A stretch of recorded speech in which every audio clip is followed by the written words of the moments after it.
Hey Titans, this is Mickett.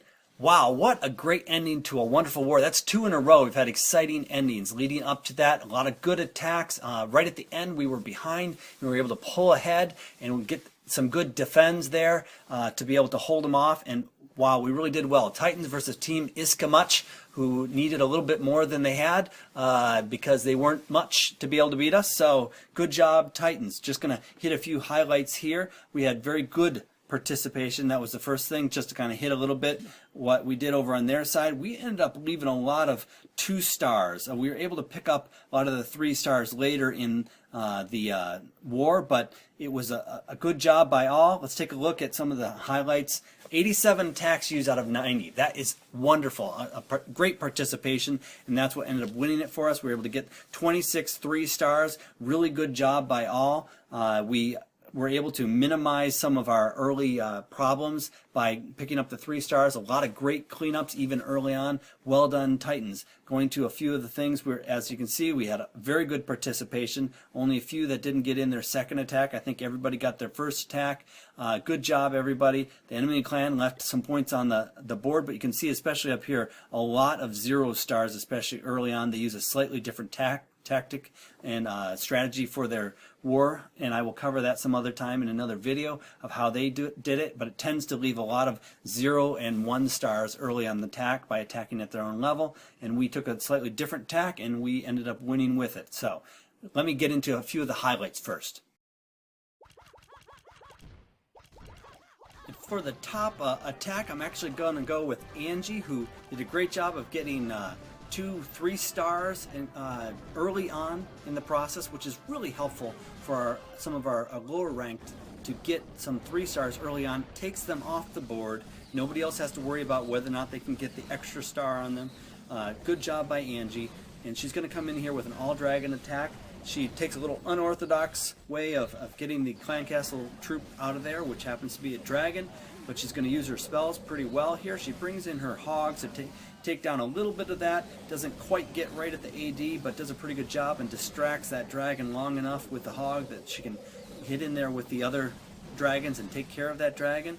She's fighting off the AD here. Her dragons tend to go a little south here on her, but she does a good job of having some patience with the spells and is able to bring it back here. Comes forward with the rage spell, able to get through some of those lower things to be able to get the dragons up there. She only has level 1 dragon, so one of the things you have to be really careful of is those guys will die a lot more quickly than you are, a lot quicker than you're used to seeing of some of the higher levels, and it's difficult even at with the level 1 dragons, even at a low level of the ADs, to be able to stave off with a healing spell to stave off the AD, which you can do when you have higher level healing spells and higher level dragons. However, she does a good job here. This is on, I believe they're number 42, and she's ranked about 39, so it's a pretty good matchup. This was the first of the 2 attacks that she did. Just a little cleanup to do here. She finally brings in that barbarian king once you've gotten rid of pretty much all the things that can shoot him, just so you can kind of finish this up here. Could have probably brought him in a little sooner because you're not afraid of him dying there, taking out a few things, but does a good job overall. Good job, Angie, with the 3 star. So for the top defense, I'm actually going to go with our fearless leader, J-Dog. At clutch time at the end here, their number 1 goes and tries to take some points off of J-Dog with a hog attack. Let me replay that back. A couple at the end, they were important, you know, the attack on Booty and the attack on Jay to stave off those extra points by some of their top attackers was clutch, and we were able to pick up the points and come up with the win. So let me play this replay. So you can see basically he's going to go in and try and draw out these clan castle troops. However, he's going to have to get all of them out of there. It's going to take a little bit of time. Does a good job with that though, is able to lead them out, get them to a point where he can take care of them. I'm just going to kind of fast forward through this because that's kind of a boring part here, but an important part, I will say. And he gets rid of those, and he does pretty well, does it pretty effectively. He's got some top level troops, got some level 7 archers there to take out the clan castle troops, does a good job. He brings in one of his hogs to try and see if there's a bomb or a spring there, and then he brings in all these hogs. Now one of the important things he's got to do here is first he had to clear out the clan castle. He runs up against that inferno tower early on.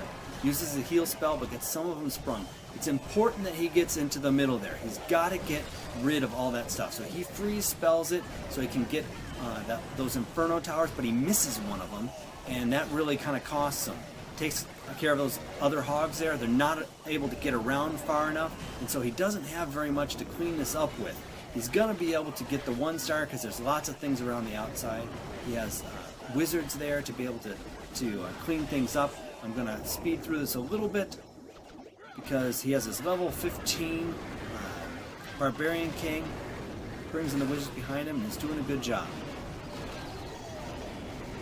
Unfortunately, he's not going to be able to get back in that middle with the things he has there. He might have been trying to send in the heroes from the top side, but it really would have been all for naught because of what Jay has those set on. I believe he has those both set on single. Maybe one of them's on multiple, but those Inferno Towers will just eat heroes. So he does a good job. Good job, J-Dog. Well, those are the featured attacks I chose for today.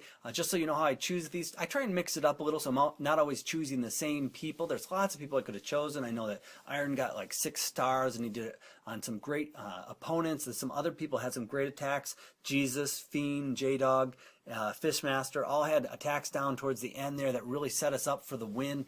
I try and mix it up a little. I picked Angie for the top attack this time because I love it when our lower ranks are able to take out some of their lower ranks early on in the game. It really sets the tone, allows us to clear that out and not have to worry about it at the higher ranks so that we can be able to focus on those things. Good job by Angie. Good job by J-Dog. Good job by all. Go Titans. Make sure you like and subscribe and tell your clanmates. Go Titans.